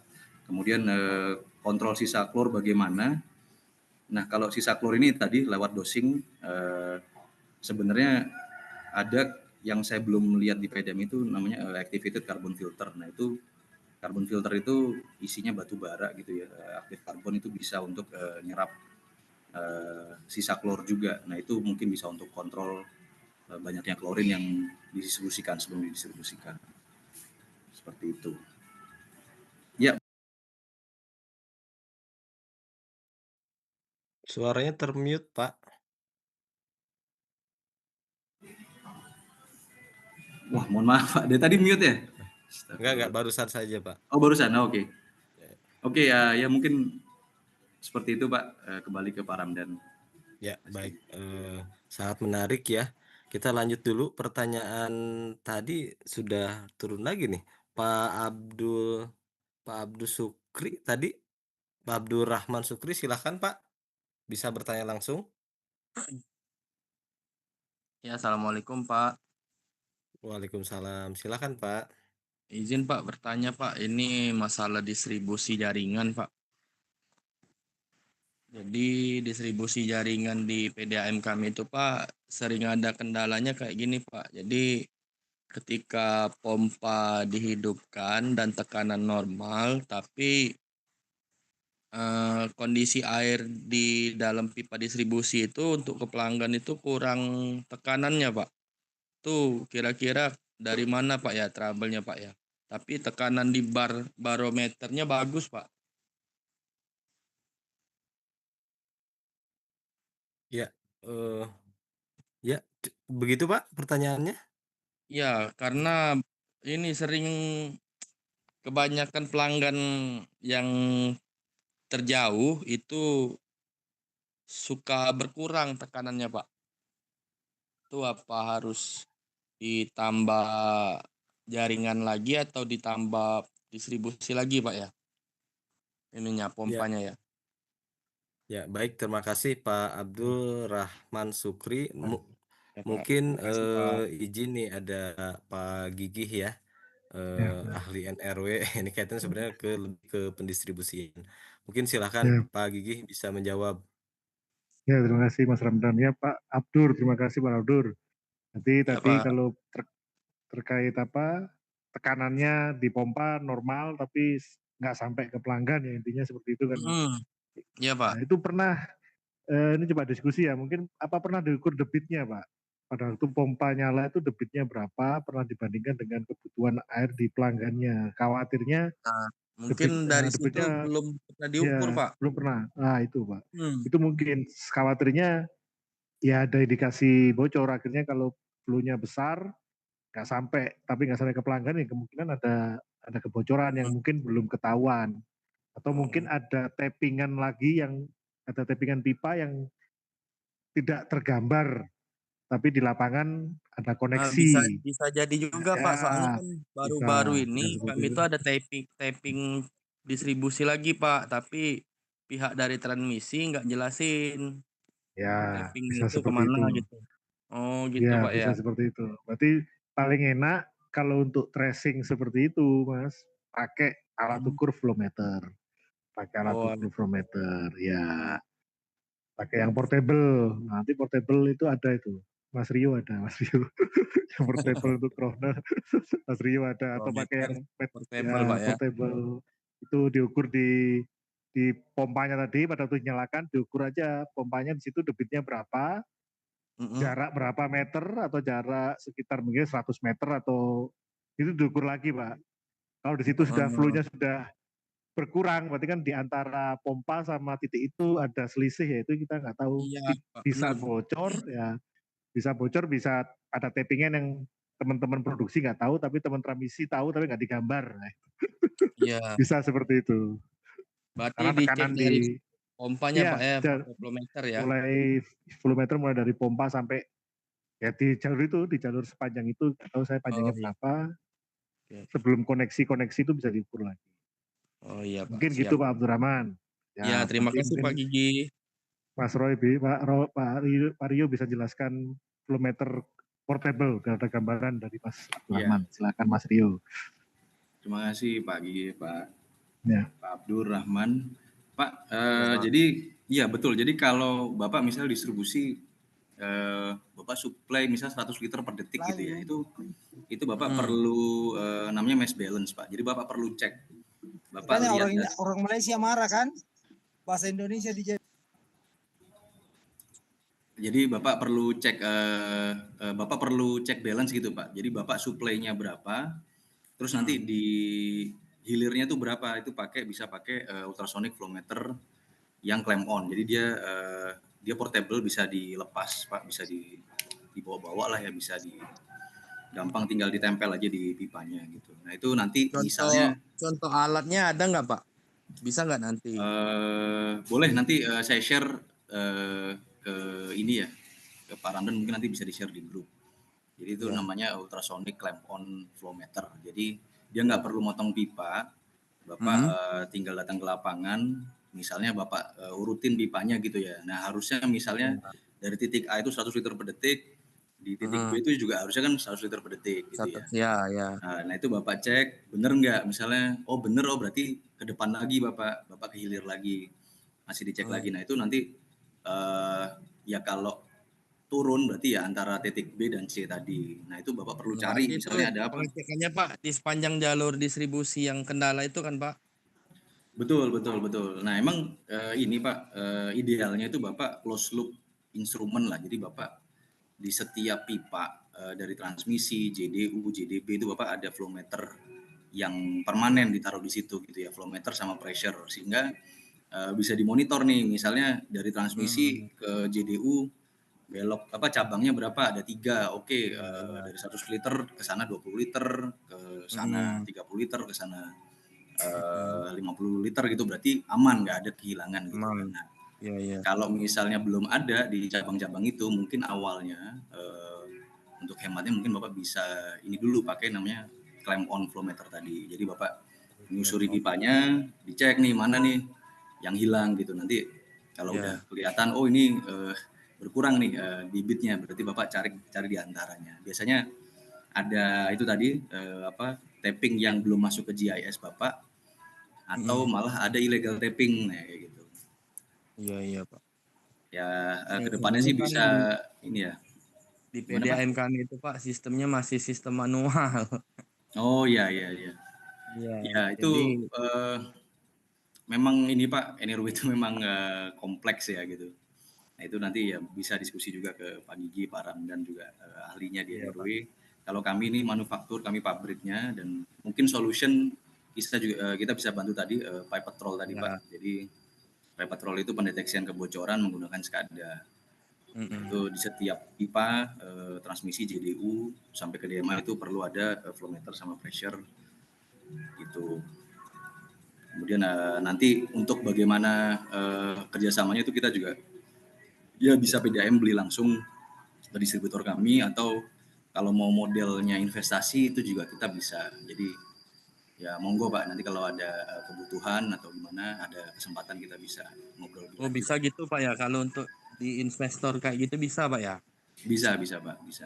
Jadi kita ada kerjasama dengan holding kami di Malaysia. Itu mereka tuh punya distributor di sana. Nah mereka tuh memang kerjasamanya berbasis investasi. Biasanya kalau kayak di Air Selangor, Air Johor itu dia misalnya naruh flow meter berapa unit nih di cabang-cabang. Nah itu dia nanti misalnya dibayar per bulannya berapa gitu, sampai misalnya berapa tahun, 5 tahun kah, atau 10 tahun, atau malah 20 tahun. Nah itu silakan, nanti kita bisa ngobrol lebih lanjut lah, seperti itu Pak. Iya. Baik Pak, terima kasih Ya, penjelasannya Pak. terima kasih Pak. Tadi mungkin Pak Ranman ada yang Sama-sama. tanya juga ya Pak? Ya, betul. Ini Ya. saya melanjutkan pertanyaan kembali terlebih dahulu. Ini ada di kolom chat dari mana nih ya? Dari PTMB, dari Tirta Manuntung ya Balik PTMB itu. Balikpapan. Ini Iya, Balikpapan. Balikpapan, Pak Kurnia, kalau ada silahkan Pak langsung. Nah, ini pertanyaannya itu adalah apa hubungannya antara pipa yang kosong sama kualitas air dan tekanan. Nah, ini silahkan Pak Gigi, ini prinsip NRW, silahkan. Ya, tadi yang saya jelaskan tadi kan, terima kasih Pak Kurnia dari Balikpapan. Tadi kan yang kita bahas kenapa kita harus mengendalikan tekanan, menjaga tekanan juga minimal 0,7 bar, atau dengan menjamin kontinuitas airan 24 jam. Itu salah satunya tadi, kalau di pipa itu kosong ya, pipa itu kosong tekanannya 0, Berarti kan ada potensi kontaminan bisa masuk pada waktu pipa kita bocor, pada waktu ada kegiatan pemotongan pipa dan sebagainya. Karena tekanannya nol, berarti ada potensi kontaminasi masuk dari luar karena tekanannya nol. Dan kalau pipa itu kosong, itu nanti mungkin ada proses tadi. Kalau pipa itu nggak penuh dan sebagainya, kan ada proses yang dijelaskan Mas Rio tadi, oksidasi, ada aliran turbulen, itu bisa menyebabkan di kualitas air yang ada di pipa itu jadi berubah. Akhirnya di pelanggan bisa jadi keruh, di pelanggan bisa jadi sisa klornya habis, karena berhubungan tadi di pipa-pipa itu. Kita ada case-case yang memang contoh-contoh di layanan-layanan kita, yang pipanya masih pakai pipa besi, yang dulunya energinya tinggi di situ, berarti sering ada bocor dan sebagainya. Ya juga sama pasti sering juga aduan kualitas air. Jadi kalau bocorannya tinggi, airannya nggak 24 jam, tekanannya kurang, pasti di daerah situ juga pasti ada sering aduan kualitas. Nggak tahu keruh dan sebagainya. Padahal kalau dari sisi source-nya sama. Source-nya sama-sama dari ngambilnya dari air baku yang sama, tapi hanya di kawasan situ saja, karena di situ energinya masih tinggi, dan kemudian airannya nggak 24 jam dan tekanannya kurang, aduan kualitas airnya juga sama. Airnya pasti keruh. Aduan keruh pasti ada. Kemudian sisa klornya nggak pernah tercapai 0,2. Padahal di daerah yang lain dengan source yang sama aman. Nah seperti itu. Jadi itu ada case yang seperti itu. Maka kita fokusnya ke area situ supaya energinya kita bisa lebih rendah, airannya 24 jam, pipanya nggak sampai kosong, tekanannya bisa minimal yang tadi 0,7 bar tadi. Supaya nanti kualitas air di situ juga aman sesuai dengan standar yang ada di Permenkes nomor 2 tahun 2003. Mungkin itu dari Pak Kurnia. Silakan kalau Pak Kurnia mau menanggapi secara langsung, silakan Pak Kurnia dari Balikpapan. Ya, silakan barangkali Pak Kurnia bisa join langsung. Apa hadir? Oh ya, ini di kolom chat. Terima kasih penjelasannya. Ya, baik, mungkin sambil ini mungkin ada 2 pertanyaan lagi, silahkan barangkali mungkin sambil saya juga izin barangkali ini dari tadi teman-teman belum ada gambaran nih Pak Gigi, kira-kira Ya, implementasi di lapangan tuh seperti apa sih ZAM itu ya? Kalau ya. misalkan sekarang dikaitkan dengan teknologi. Nah, saya coba share screen ada gambar-gambar eh terlihat tidak ya, Bapak Ibu? Oke, sudah Terlihat ya? kelihatan. Ya. Nah, ini mungkin nih.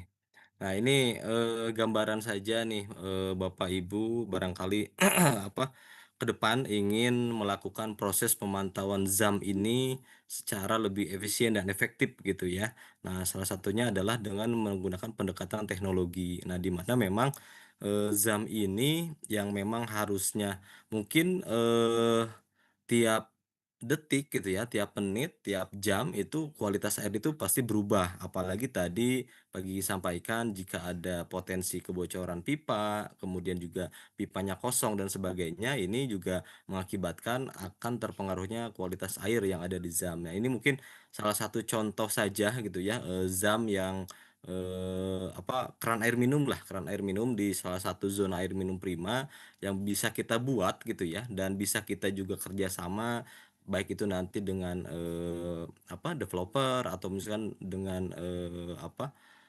real estate dan sebagainya gitu ya.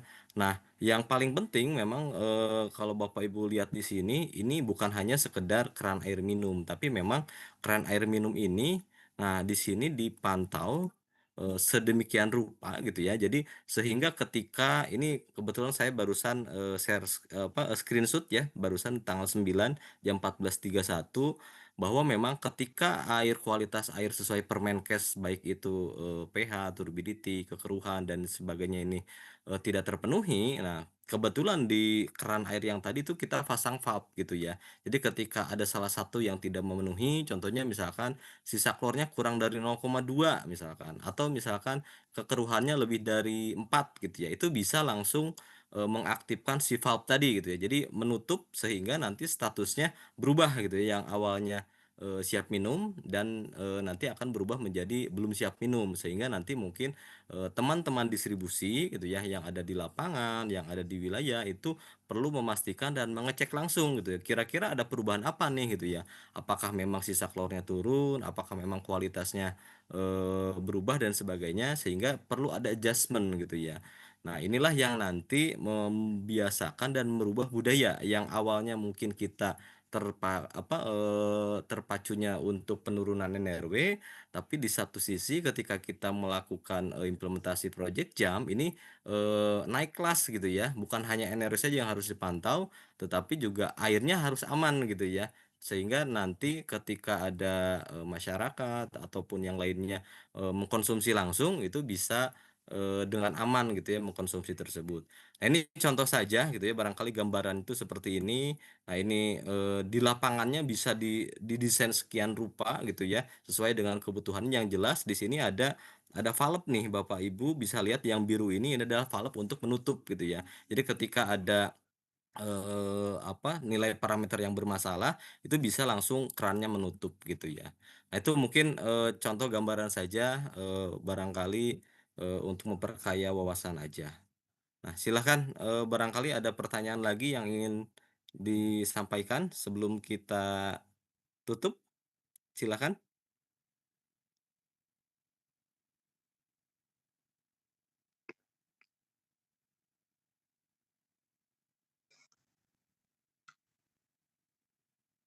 Nampaknya cukup Pak Gigi, Pak Rio. Ini luar biasa sekali teman-teman masih stay ya dari jam 1 tadi sampai hampir jam 3 nih, malah melebihi melebihi ini ya, melebihi dari jadwal gitu ya. Izin mungkin barangkali jika tidak ada yang ingin ditanyakan kembali, boleh kita foto bersama terlebih dahulu. Bapak Ibu silahkan open cam terlebih dahulu. Saya akan mengambil screenshot dari acara webinar ini. Silahkan. Silakan Bapak Ibu, barangkali ada yang belum dibuka open cam. Wajahnya tersenyum ya Bapak Ibu ya. Baik, kita mulai pengambilan screenshot ya gambar ini. Silakan dibuka. Saya hitung 1, 2, 3. Sebentar, izin sekali lagi. Mungkin gayanya silahkan ganti gaya. Saya hitung kembali. Sebentar. Silakan 1, 2, 3.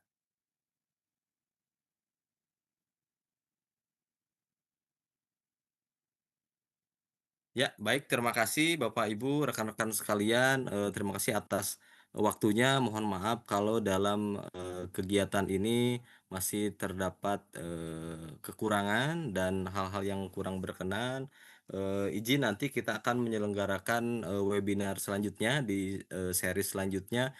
Yang tidak kalah pentingnya, kalau tidak salah, di polling kedua itu adalah mengenai condition monitoring. Jadi nanti barangkali Bapak Ibu yang mempunyai perpompaan gitu ya, yang kaitannya pompa itu bagaimana harus di-maintenance, bagaimana si pompa itu harus dipelihara, dan ada yang namanya predictive maintenance yang tanpa pompa itu rusak duluan kita udah tahu gitu ya kerusakannya di sebelah mana.